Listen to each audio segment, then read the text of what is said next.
Ngimiyelele ngiphinde nginamukele kuye channel enithanda kuNyanda no-TV. Umqoka i-channel ngisacela wenze okulungileyo ucofa ibhathini elibhalwe ukuthi subscribe ukuze uzoba ngiqala ukuthola amavidiyo we-channel. Bafethu ngiphathele indaba engezinhle bafethu edabukisayo.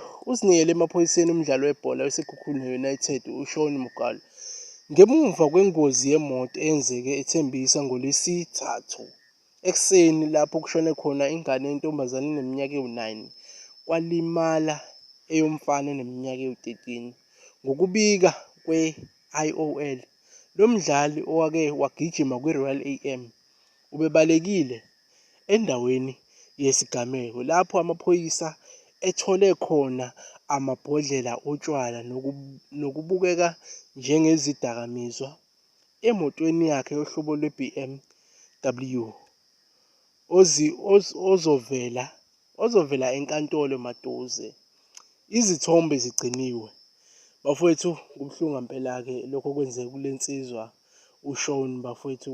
Bafowethu ngeke kunzima ngampela, kodwa bafowethu akanike utshwala.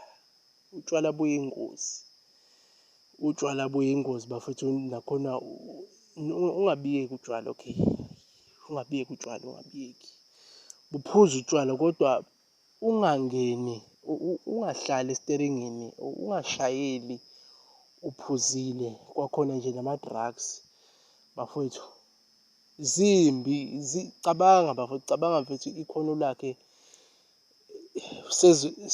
sezoya ejele enekhono elihle kanje lokudlala ibhola nemoto yakhe right, ngenxa nje yokungena esiteringini uphuzile bafowethu kubeka impilo yakho engcupheni neyalabantu asuke behamba emgwaqeni.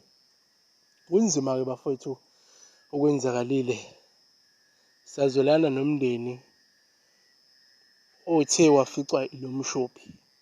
Bafowethu asihlale ema-comment section bafowethu, sizwe ukuthi esayidini lakho wena uthini ukukhomenta kwakho. Bafowethu ngiyayibonga, ngicela ungakhohlwa ukusubscribe, ngiyabonga.